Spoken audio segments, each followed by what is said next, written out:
Hey everybody, hello again and happy Wednesday. Just gonna wait a few minutes for some people to jump on. When you are jumping in, say hello, don't be shy. Say hello because these lives I usually feel like since I'm the only one talking, but I know I'm not here by myself because you're joining me, so just say hello so I don't feel so alone.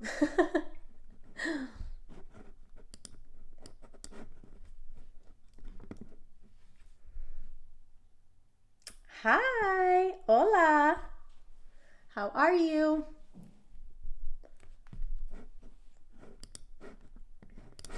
Just want to get the book up here. I'm so excited for today's book. I'm so excited to read it. Okay. So while people are just jumping on, hello Hugo.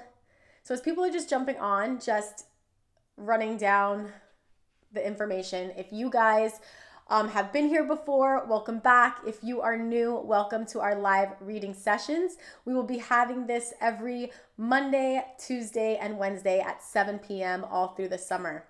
And what's great about these live reading sessions is that just for participation, you get to win some really cool prizes. So things like by participating, you can win some free basketball sessions, which is really cool if you are in the Charlotte area. If you're not in the Charlotte area, you are going to be entered into our end of summer giveaway. So the end of summer giveaway, 2 students and 2 teachers will win $100 gift cards each, and they can use that towards school supplies. And if you know a Charlotte-based teacher that you want to nominate, let us know. Send us a DM on our Facebook or Instagram so we can add their name in there. Any student who participates every week, your name is going to be entered into the end of summer giveaway 5 times. So you have a really great chance at winning something. And we're also going to do a weekly giveaway. So if your name is drawn, whichever one of the books we're reading, you're going to get a free Kindle version. So keep coming back. Stay active in the chat. Let us know your comments, your thoughts, your takeaways, whatever it is as we're reading along. We can just make this like a live, like we're in a classroom together. So, oh my gosh, that was cool. Wow, I like that character. Anything like that, go ahead and type it in the comments. Today's book is called Feel the Sound, and it is by Evangeline Duran Fuentes. Evangeline or Evangeline? Evangeline Duran Fuentes. A little bit about the book. Here's the synopsis. Bobby valued having a best friend above everything else, but friendship with the new boy would challenge him in ways he'd never faced before. Learning a new language would prove to be a difficult task, especially while coping with a pushy neighborhood girl. Will Bobby have the patience to overcome all these challenges in order to have the best friend he dreamed of? I guess we're gonna find out. We're gonna find out. So you guys ready to read? I'm ready to read. Let's go. Chapter 1. Bobby's big brown eyes opened wide in anticipation as he watched the huge yellow moving truck pull up to the house next door. His heart was pounding with high hopes. The suspense was almost too much to bear for the anxious 11-year-old. Most Saturday mornings were a time to sleep in and spoon with his favorite pillow. But today, Bobby's sleep was interrupted by the loud whoosh of air brakes and the beep, beep, beep of a moving truck backing up into the neighbor's driveway. A new family was moving into the empty house next door, and the neighborhood would now be complete. Finally, each house on the block would have people living in them, and hopefully the new neighbors would have boys around his age. Currently, almost every house had girls living, squealing, and giggling in it. Not much fun for Bobby. In fact, as far as he was concerned, it was a totally irritating situation.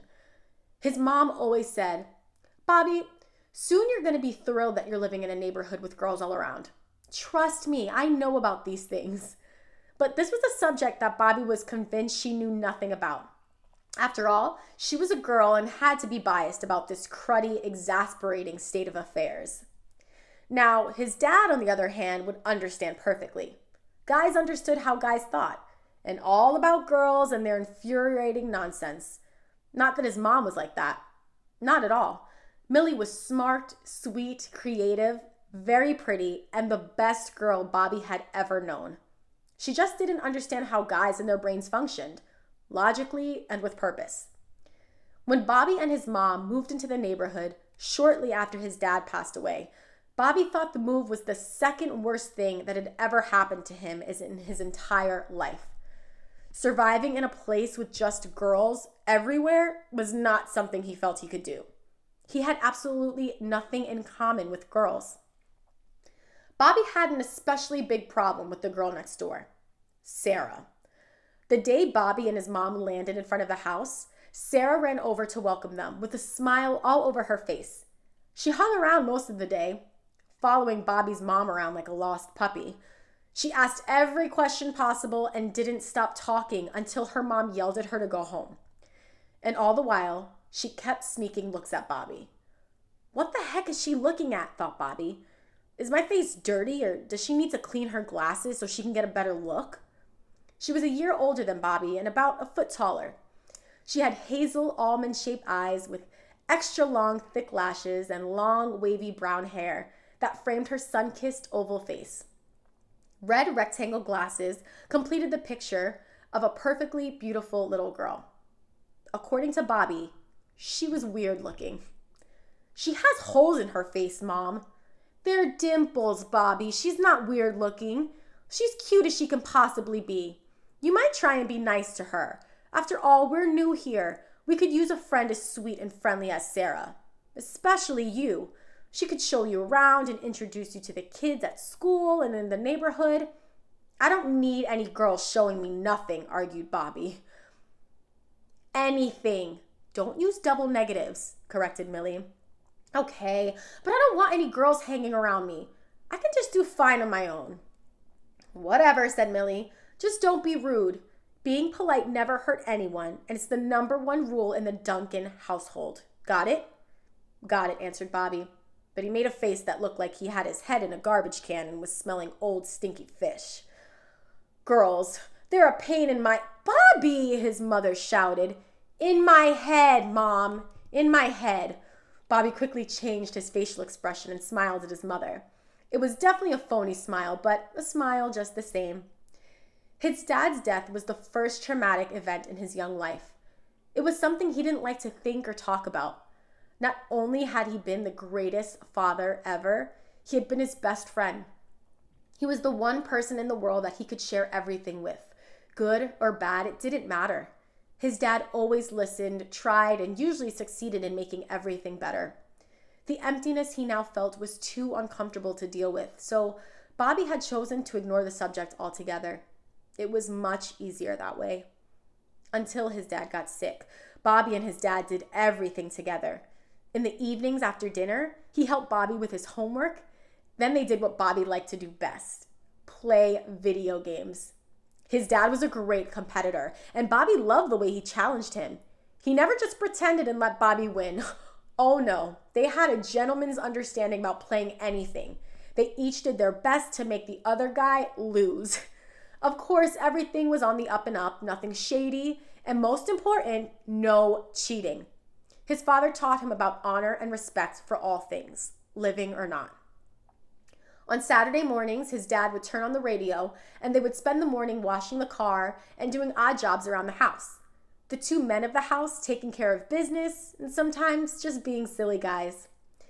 Bobby's dad loved music of all kinds, but he especially liked big band music with loud rhythmic drums.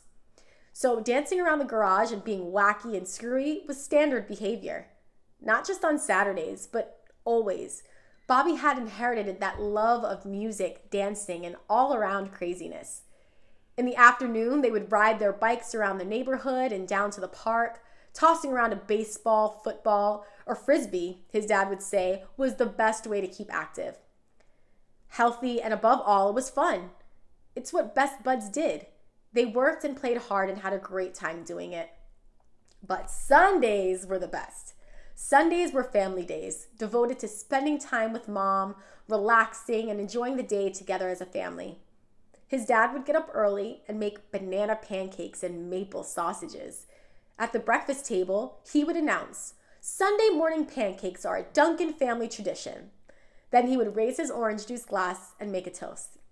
Here's to the Duncans. May they always be healthy, happy, and never miss my Sunday pancakes. To say that Bobby missed his dad was not even close to what he felt. There was an emptiness in his life, and no matter what he did and how much he loved and tried to share the same with his mom, it wasn't the same. Oh yes, Bobby missed his dad all right, and everything that they did together, including Sunday morning pancakes. Mostly, he missed having his best friend. The house next door had been empty for about a year. Mr. Perry, the old man who owned the house, moved to Florida to live with his daughter. So the house just sat there, looking as lonely as Bobby felt. Mr. Perry was kind of a grouchy old gentleman, and he kept to himself. He didn't like to talk much, especially to kids. He said they were a bother. Pests, really. So Bobby didn't bug him. He was always polite and respectful when he saw him out in the yard. Bobby had been waiting an awfully long time for someone to move into that house. Ever since the sold sign went up, Bobby wondered, wished, and hoped that new neighbors would have a boy his age. It didn't matter if he was tall or short, fat or skinny, white, black, brown, red, yellow, or even green. Just a kid that would be his very best friend in the whole world. Today, the waiting was over. Chapter 2. Fast as the wind, Bobby dashed out of his room, jumped on the banister, and slid all the way down the stairs. They're here, shouted Bobby. I'm going next door, Mom. Wait, what? You haven't had breakfast, she replied. Later, please, Bobby pleaded, his face all scrunched like he was in horrendous pain. They're here now, Mom.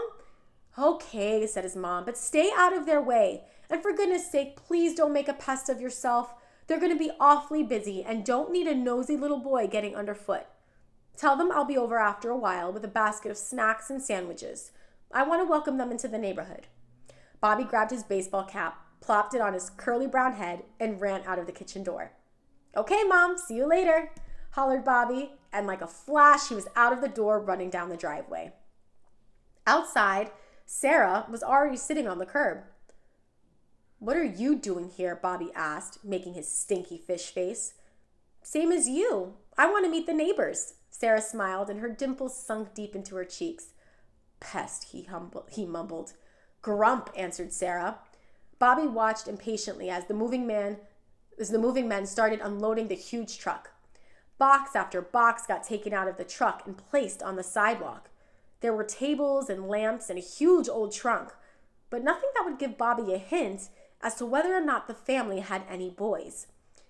He paced back and forth, up and down the sidewalk, his eyes never leaving the contents being unloaded from the truck. His forehead wrinkled with worry lines. Come on, show me something. Give me a sign, and please don't let it be something for a girl, please, Bobby thought. Suddenly, the wrinkled lines disappeared, and a smile spread across Bobby's face. Out of the truck came the clue that Bobby had been looking for. It was a bicycle, a two-wheel red bike almost exactly like his. Hey, Bobby shouted. Hey to you, replied the moving man. Bobby ran up to the big man unloading the truck and asked, Who's moving in here? Is it a boy or a girl? Is anybody my age? The man looked quizzically at Bobby, then at the bike. I don't know, son. How old are you? 11? Yeah, I'd say the Harris boy's about 11, maybe 12. 12, Sarah said. I'm 12. Nobody asked you. Bobby gave Sarah the stink eye and turned his face to the large man. All right, Bobby said. I was hoping a boy would move in here. We've just got girls on the block now. Do you know sign language? The driver asked. What? Bobby asked. He didn't know what the man was talking about. The driver took off his cap and scratched his head. He stretched and put the cap back on. Sign language. Do you know how to talk with your hands? Of course not. I talk with my mouth, said Bobby, his face all scrunched up again with a confused look on it. Well, that might be a problem then, because the Harris boy is deaf. He talks with his hands. Deaf? What do you mean deaf? Bobby knew what the man meant, but it scared him, and he didn't want to believe it, so he asked anyway. He means he can't hear, said Sarah. Right, but you can figure it out for yourself, said the moving man. Here they come now. A green minivan was pulling up in front of the house, And as soon as Bobby saw them drive up and he caught a glimpse of the boy in the passenger seat, he forgot all about the boy being deaf. "Oh, this is awesome," thought Bobby. "I can't wait to meet him." His heart was beating fast and he was still pacing. Standing still was not something Bobby was good at, especially when he was excited. Today, excitement didn't even come close to what Bobby was feeling. The passenger door opened and out stepped a red-headed, freckled-faced, green-eyed boy just about Bobby's age. Bobby ran over to the boy and started talking really fast, and Sarah was right behind him. "Hi, my name is Bobby, and I live in the house next door with my mom," Bobby said as he turned and pointed to the house. "I sure would like to be your friend, your best friend. Since we're neighbors, we can go to school together and ride our bikes and play and talk and just have a lot of fun." Bobby caught the boy's glance at Sarah. "Oh, don't pay any attention to her. She's just a girl," he said. "Nobody special." Bobby's excitement had gotten the best of him. He was asking all kinds of questions and talking faster than he could think. The boy just looked at Bobby and smiled. "Hey, what's your name? What grade are you in? Where did you live before?" Bobby had a million of things he wanted to know, and he wanted his new friend to answer all of his questions at once. A young woman got out of the driver's side and walked over to where the boys were standing. She smiled at Bobby. "Hi, my name is Alice, and this is my son, Jake." "Hi, my name is Bobby. Why are you moving your hands like that?" asked Bobby. As Alice had been making the introductions, she was making signs with her hands. This had Bobby very intrigued. "Jake is hearing impaired, so when I talk to you with my mouth, I talk to Jake with my hands. That way, he knows exactly what is being said," said Alice. "And what is your name?" she asked Sarah. "I'm Sarah, and I live on the other side of Bobby," answered Sarah. "I'm 12. "Excuse me, but what do you mean by hearing impaired?" asked Bobby. "I mean that Jake can't hear," replied Alice. "I told you," said Sarah, and once again, Bobby gave her the stink eye. "Gee, if he can't hear me, then he won't know what I'm saying. And if he doesn't know what I'm saying, then we can't be friends." Bobby was no longer looking at Alice. He was just talking and looking down at the ground. "I was hoping whoever moved in would be my very best friend in the whole world." He finally looked back up at Alice. The worry lines had reappeared and his face showed great disappointment. The sadness in his voice confirmed his disillusion and echoed his heartache. Alice smiled and said, "Sure, he can be your friend. Why wouldn't he?" "I told you," said Bobby, "because if he can't hear me, then I can't talk to him." "Sure you can," laughed Alice. "There are lots of ways you could talk to Jake. You can write what you want to say on paper. You can stand in front of him and speak slowly so he can read your lips. Or even better, you can learn to sign." That's talking with your hands," said Sarah. Bobby ignored her and pretended he didn't hear anything she said. "Sign?" Bobby said. "What do you mean, learn to sign?" The more Alice talked, the more interested Bobby became. "Signing is talking," said Alice. "When I sign, I talk with my hands and my mouth.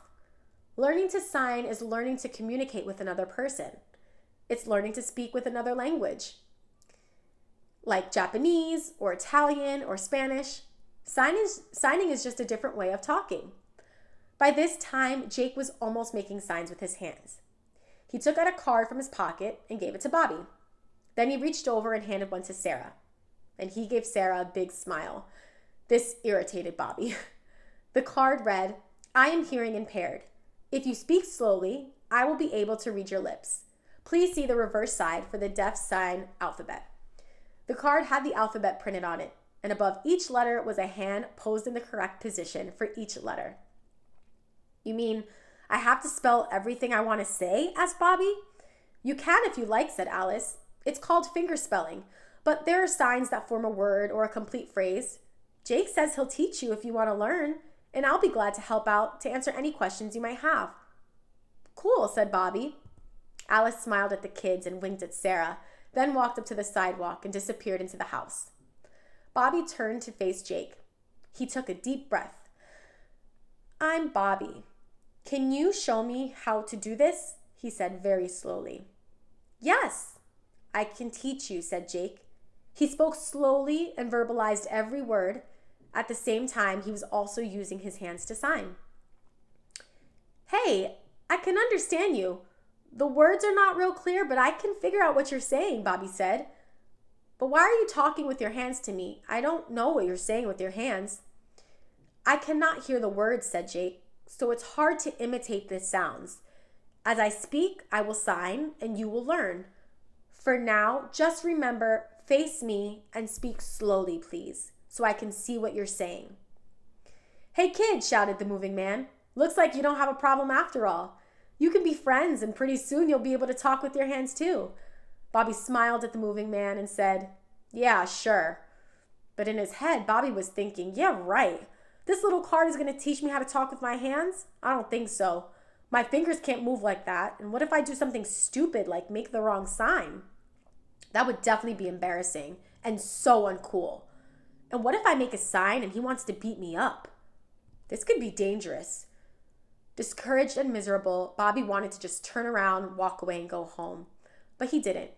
He stood there, feeling stupid, fumbling the small card in his hands. My fingers can't do this, he thought out loud. And if my fingers can't do this, it just won't work. It's not that hard, said Sarah. We can learn together. Are you still here? Bobby made his stinky fish face again. Jake saw the grief on Bobby's face. It's okay, he said, and continued to sign.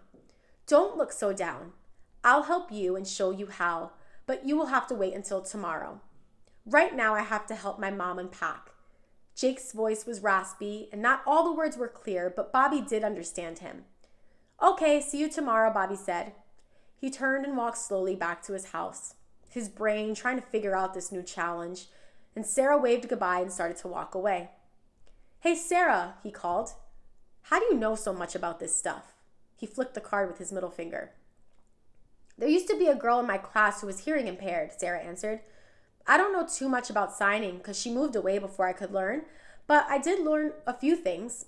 I looked it up. Research. Ah, Bobby said, an odd look on his face. Sarah could almost see the gears turning in his head. He was planning, plotting, or just plain thinking. Either way, she was glad he wasn't being rude and giving her the stink face. See ya, said Sarah. Bye, said Bobby. Maybe this could work out. Oh, who am I kidding? I can't do this, he thought, looking at the alphabet card. I'm not a good speller, and my fingers and my brain will never be able to figure this out. Bobby walked in the house and up the stairs to his room. The rest of the day and evening, he spent fumbling the small card in his hands and trying to position his fingers, like those pictured on the card. He tried and he failed, but he kept trying until finally he said, I can't do this. My fingers just won't work like this. He got undressed and climbed into bed. He was depressed and angry at himself for not understanding how to be a friend to Jake, and at Sarah for knowing so much. Bobby fell asleep with the small card in his hand and feeling of doomed friendship in his heart. This would never work. And that is the story. I'm excited to keep reading. And if you guys want to keep reading this book, make sure to be back here next Wednesday because every Wednesday we will be going live with this book. What did you guys think? What were your thoughts? For me, first of all, I think this book is amazing. I think it's such a great way to show the differences between people and how we're all different, but we're all so special. And what's great about embracing people who are different, it's an opportunity to learn so much. Like when you have friends who speak another language, you're able to learn that language about where they come from and their culture. So now in this book, Bobby has the opportunity to learn something different. He has a new friend that he wished for, and it didn't come in the package that he thought. But what a great friendship that can bloom out of this. I'm so excited to continue reading this with you guys. Great reading. Thank you. I'm so excited. Thank you for being here. This is such a cool idea to do. Yes. And they can still be friends. I'm so glad you guys are loving it. Awesome. Yes, I love the interaction. So if you guys came late, don't worry. You can catch the beginning of this. As soon as I'm done, I will upload it to IGTV. And whenever you miss a live, the recordings will be on our IGTV and also on our Facebook. We will be here every Monday, Tuesday, and Wednesday at 7 p.m. all through the summer. And again, if you're new, just by participating, you have a chance to win free basketball sessions if you are in the Charlotte area. Sorry, it paused. We have an end of summer giveaway where 2 students and 2 teachers will win $100 gift cards each. towards school supplies. So if you know a teacher that's Charlotte-based that you want to nominate, send us a DM with their name. But for the student winners, you don't have to be Charlotte-based. You can be anywhere in the US. And then we're having weekly giveaways. So a name will be picked at the end of the week and you'll be able to win a free Kindle version of one of the books that we're reading. Really, really awesome. Also, I just want to thank the author, Evangeline Duran Fuentes. Thank you so much for allowing us to read this book. It is so great already, so I'm so excited to watch the story unfold. And we also have a podcast, guys, if you guys are not aware, called Work, Train, Win. And it's a motivational podcast for student athletes. So we have nutritionists, pro athletes, high school and college coaches, doctors who are just sharing their knowledge about schooling and career goals and planning for the future. So it's really, really great if you are a student athlete or you have a student athlete in your family. It's a way for them to get wisdom and just learn a whole bunch more. So you can find our Work, Train, Win podcast on Apple, Google, Spotify, and Stitcher. Thank you guys so much for hanging out with me. I hope you enjoyed this, and be sure to we'll finish this book. We'll continue with this book on Wednesdays, but be sure to come back for Monday for another book that we are reading. Have a great evening, and I will see you guys next week. Bye.